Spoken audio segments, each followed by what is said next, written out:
Hello mga Beshi Waps. Linggo ng gabi. Alas 9:30. Pauwi pa lang po ako.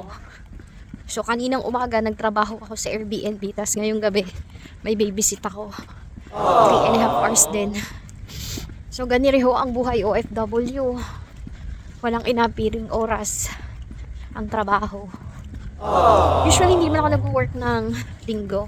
Which kailangan ko lang talaga kasi nga alam nyo na medyo tapos si Inday dahil sa 2 weeks kong hindi pagtatrabaho ng maayos. O diba alas 9 ng gabi, pero wag ka, napakaliwanag, walang tambay. Try mong tumambay sa labas ng 10 oras ng gabi, ewan ko kung hindi ka manigas. Sa lamig ba naman eh, pero hindi na masyadong malamig, like 9 to 10 degrees mga beshi wops. Sabihin ko sana sa amo ko, pwede bang magstay ng 20 minutes pa kasi 9:30 lang. Eh, ang bus is 9:58 pa. Aba, ibinantahin ako sa pinto. Eh, di umalis na ako. Nahiya naman tuloy ako. Kasi nga malamig.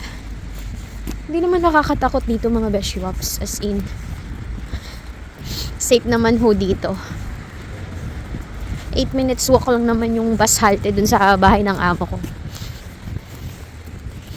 Mabait naman yung mga bata. Yun lang, sa sopa natulog. Doon na inabot ng antok. Sana may kasabay ako mag-aantay. Aba, may mga tao. Buti naman di ako nag-iisa. Nakakatakot din naman kasi pag mag-isa ka lang sa bus halte, mga besh. As this oras ng gabi. Buti nga hindi nag-i-snow. So, ayun, malapit na ang bus, mga besh. Tatakbo na ako, mga besh. The next day. I cleaned a little bit in the garden but I couldn't finish because Finn is barking. Hello mga beshi wops at kabayan. So pagtapos ko maglakad ng tamad na aso, ayaw niya kasi makipaglaro today. Parang wala siya sa mood kasi sinabihan ko na last day ko na dito. Nagpapaalam na ako sa kanya. Ang lungkot niya. So ayaw niya makipaglaro sa akin. Ngayon susunduin ko naman yung mga bata. Ang ganda ng weather. Magsusundo na ho ng bata si Inday. Alam niyo na, Monday. Tapos tomorrow may lakad ako sa malayong lugar. Isasama ko kayong mga besh. Kumuha ko ng biscuit kasi kala ko yung chocolate ang paborito ko. Hindi pala, oatmeal pala na may peanut. Hindi naman ako diet para mag-oatmeal. Hindi ko susunod ng diet mga besh. Later. Mamimiss ko yung mga alaga ko kahit makukulit. Hindi sila makulit sa loob ng bahay, dito lang. Pag lumabas. Bigyan mo lang sila ng tinapay at tablet, okay na sila. Kahit maglinis ako, magluto, walang problema. Mabait sila. Grabe yung tupiin ka mga Naod lang kami ng tea. Nakakapagod mga beshops. Magdadala ako ng mga bedsheet dun sa Airbnb tapos isang bag. Dun sa bago kong bahay. Late na ako. Sakit ng likod ko. 1 hour later. So mga beshops, 7:30 pa lang ho ng gabi. Parang alas 10 na. Wala na masyadong tao. Tapos na ang aking agenda for today. So, punta na ako uwi na pala ako. Dadaan ako sa Centrum kasi bibili ng makakain. Di pa ako naghapunan. My God! Sakit ng aking likod na naman. Diyos ko, Lord. Nung oras ba ang aking tram? Central pa lang ako mga besh. Pauwi pa lang ng bahay. I had a long day today mga besh. I feel so tired. Pagod ang buhay. Pero ganun talaga. Laban lang. Tapos nag-load ako sa SIM card ko. Aba, hindi pumasok. Sayang ang 20. Ay! Nakakainis. Alam mo yung kailangan mo ng pera. Tapos ganun pa. Oh my gosh. Ba't ganun ang life? Kaloka. The next day. Good morning mga beshops at kabayan. So ngayon ay Tuesday. Napakaaga ko. 8:45. Oh, maaga pa sa akin yan. Kasi may pupuntahan ako malayong lugar. Isasama ko kayo. So, pasensya na kayo kung ito pa rin yung damit ko. Nilabang ko na to. Kalalaba ko lang. Nilabang ko kahapon. Ayoko na kasi magkalkal dun sa mga damit ko para kumuha pa ng iba. Nakalimutan kasi maglabas ng damit sa susuotin. Nilabang ko na lang kasi naglaba ako kahapon ng mga bedsheets. Ayun. Baka sabihin nyo kasi na hindi ako nagpapalit ng damit. Well, kahit isang linggo ko itong suot, okay lang. Kasi marami naman akong panloob. 3. So, ayun na nga. So, pupunta tayo sa malayong lugar. 2 hours by train. So, samahan nyo ako mga beshewa. And, for today, ito ang aking bibit-bit. Ayan, so may roses, may bulaklak ako, tapos may bag ako na puno ng pagkain, mga beshi ones. At magra-rubber shoes na lang ako kasi ulan. So, tingnan nyo ang aking bahay. Ayan, so, Mamaya pagbalik ko, ililigpit ko na lahat yan kasi bukas lilinisin ko na siya mga besyo. See you later mga besyops. Andito na ako sa train station, ang daming tao. Rush hour kasi dahil umaga. Lahat papasok. So bibili muna ako ng ticket. I still have time. Dahil 9:25 pa ang aking train. 9:09 pa lang. Inagahan ko, ayoko malate mga besyops. Dito ako bibili. Ang mahal ng ticket, 42 euro. Pero ano na to, balikan na. Mahirap kasi bumili pag dun pa ako. Hindi balikan eh. So, ito na yung aking sasakyan mga besh. Dito na ako sasakay.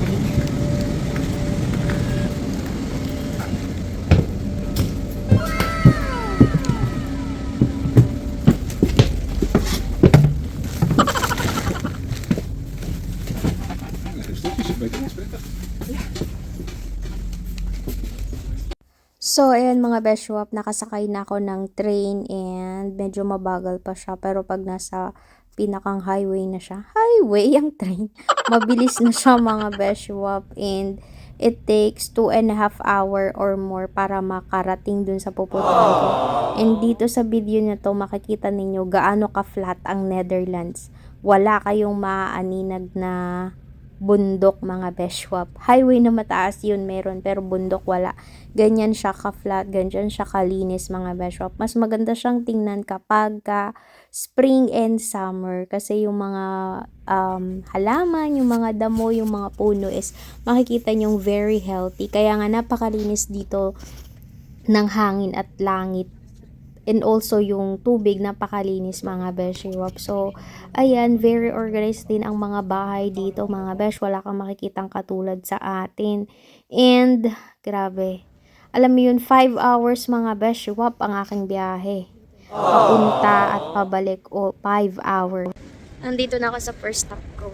Tapos antay ako 20 minutes. 20 minutes pa antayin ko. Ang lamig pala mga beshwaps. Ang layo, grabe.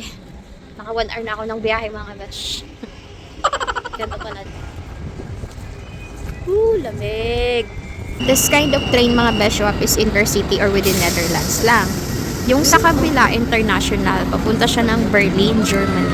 Oo. Diba? Huwag kayong sasakay dyan or else mapunta kayo ng Germany.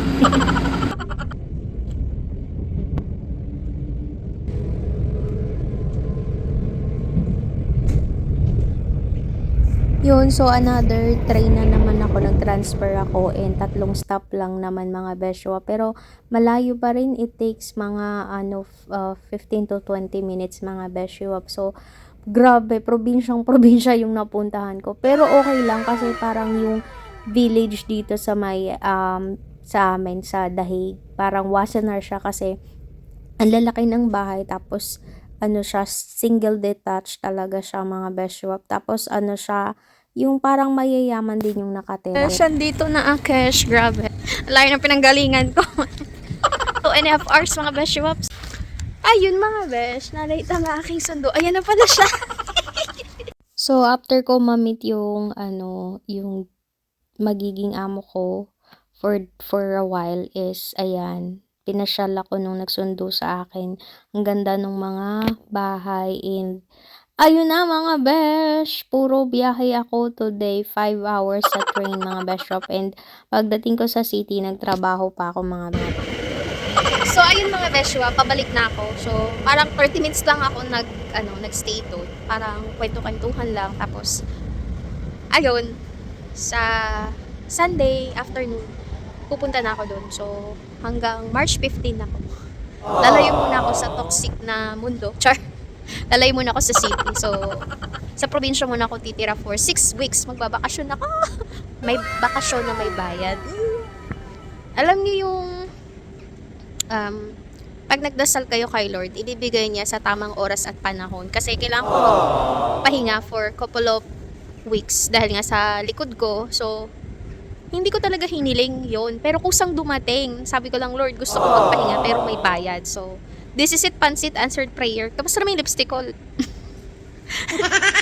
Lagpas na. Ayun, so, I'm very happy. Masaya ako as in. And for that, tagal pa ng oras ko, my God. So, saan ko nasasabihin ko ano yung trabaho ko mga besh. So, for now, yun muna. Uuwi mo na si Inday ng Den Haag. So, I see you in Den Haag, mga besh. 2 hours later.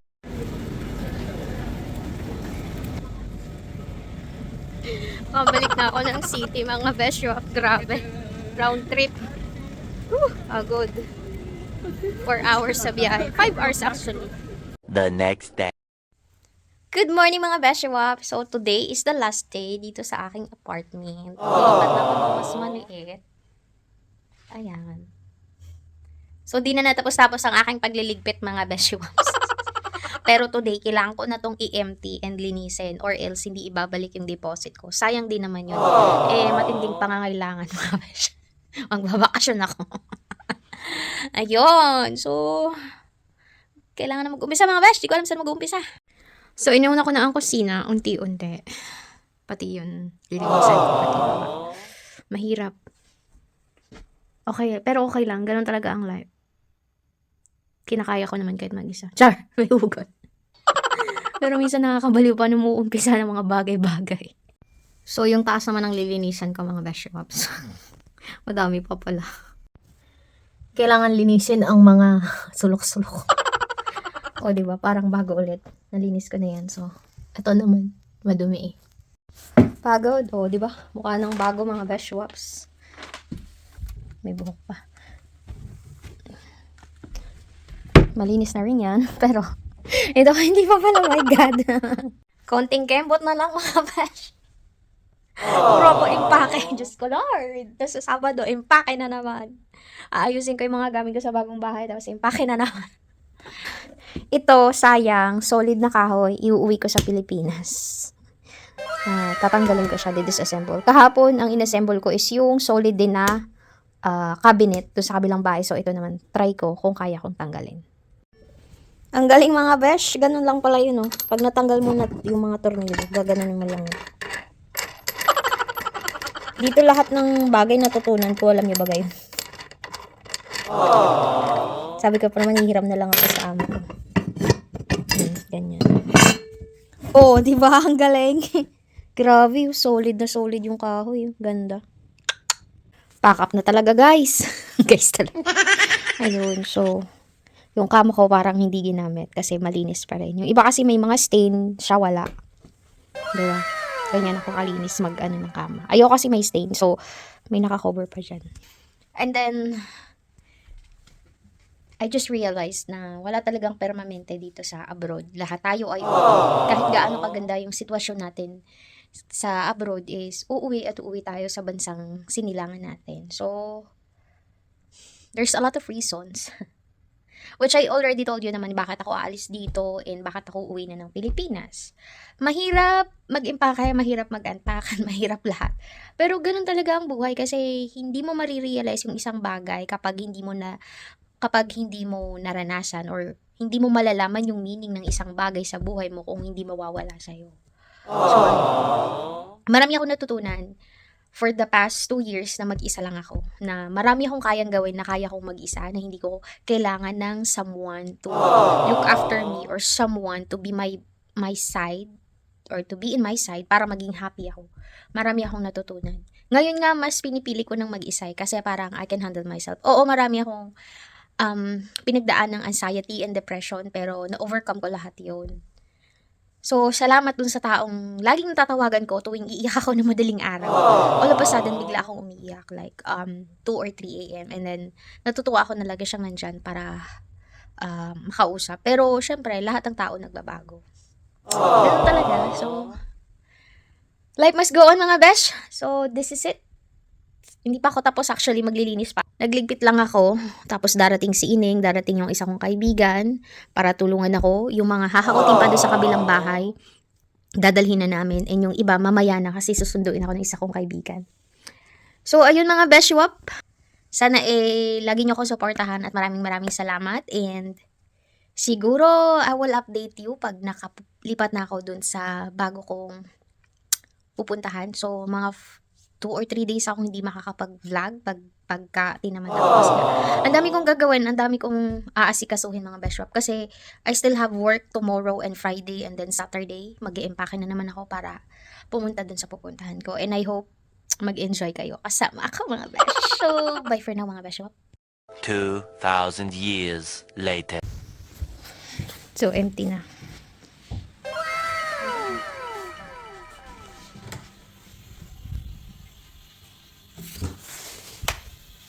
The next day. Hi mga beshi moms, woke up like this.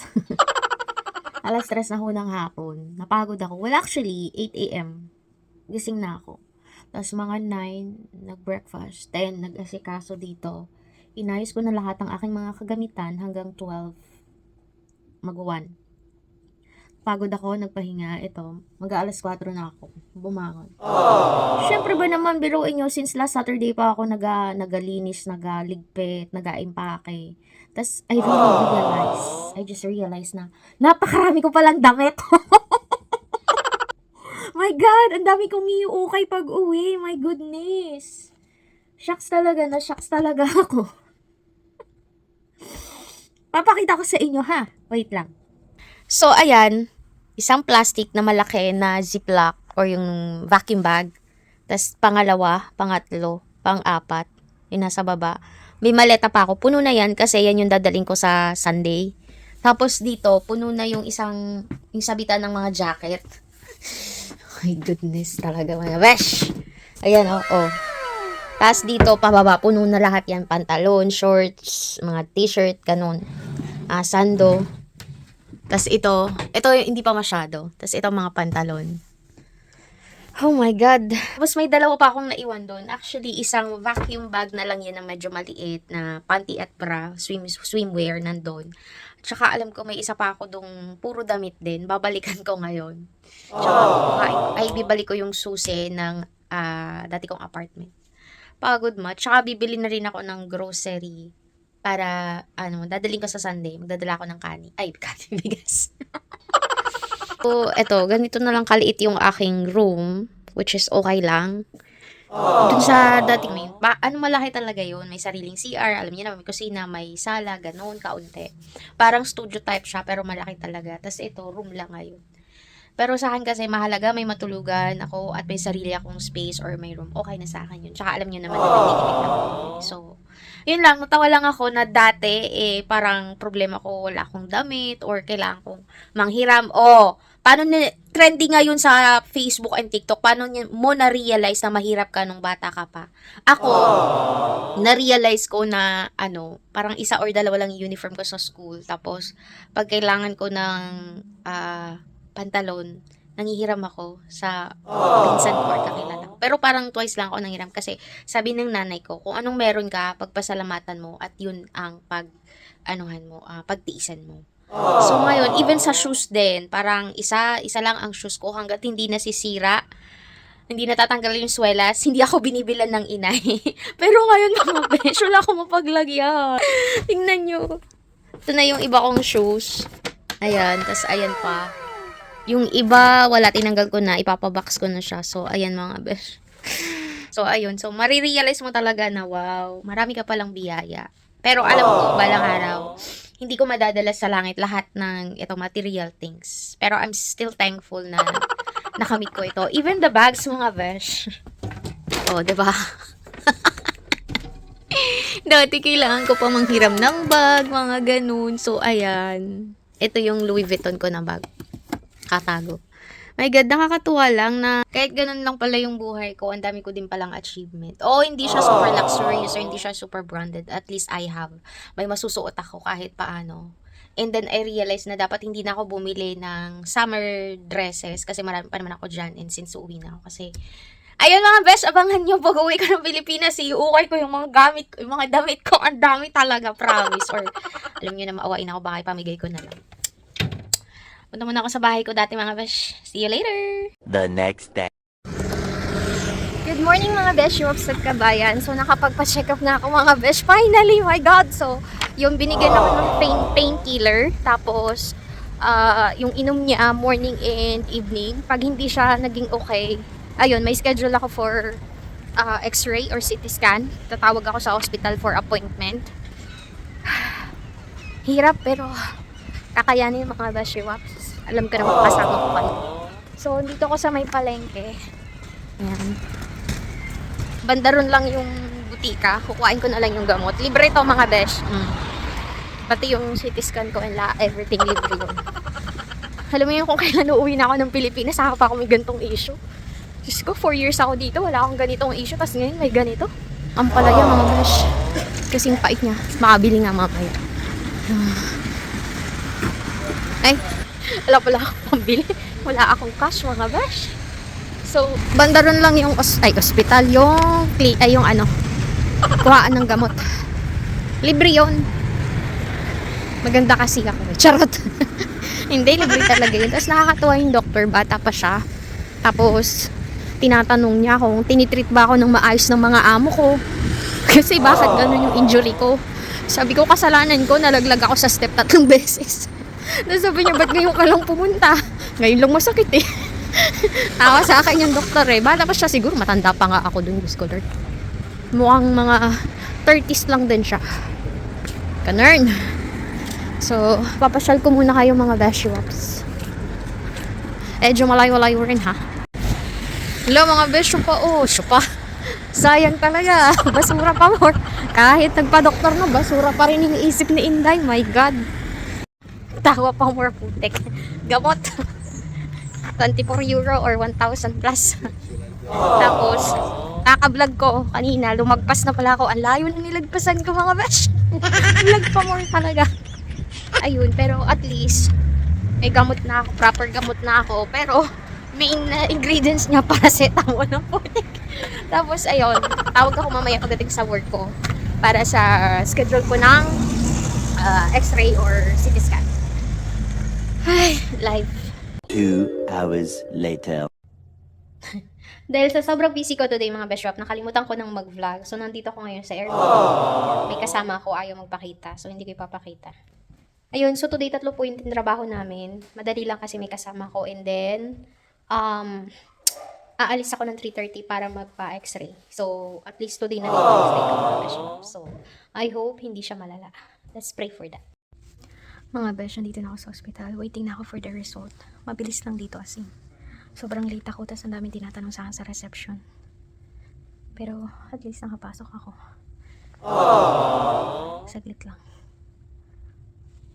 Hopefully, hindi ganun kalala. Or, nandito na pala yung gamot ko, grabe.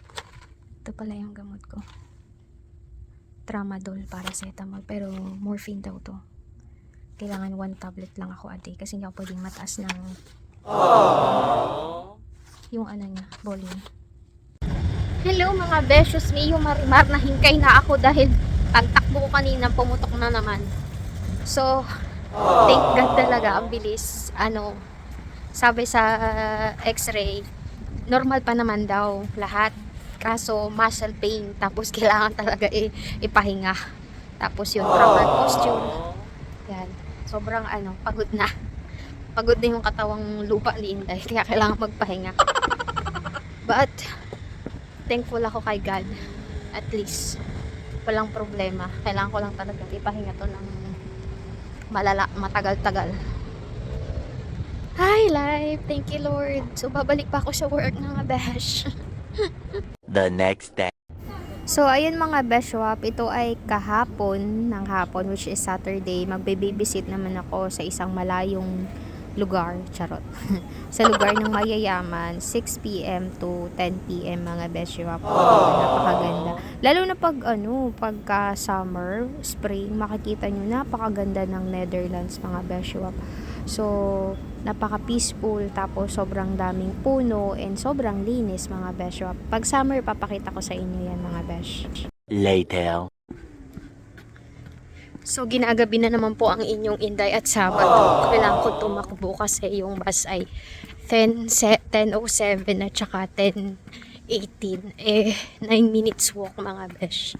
So, ako na naman po mag-isa.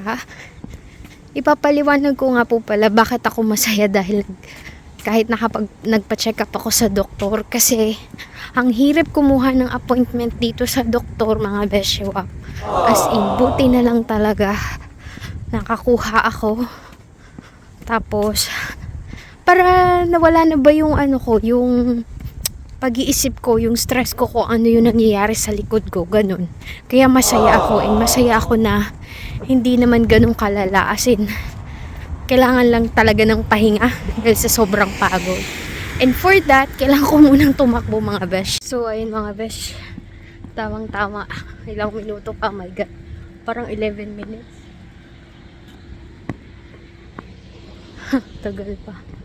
11 minutes pa nga. Takbo-takbo pa naman ako. May kasabay ako mga besh. Grabe yung takbo ko, tapos 11 minutes pa pala. Langya. Grabe. Ay. Grabe yung buhay abroad mga beshwap. Kaya pag-isipan nyo munang mabuti kung gusto nyo mag-abroad. Yan ang katatakbo ko. 11 minutes pa pala. A few moments later. Nasa central na ako mga beshwaps.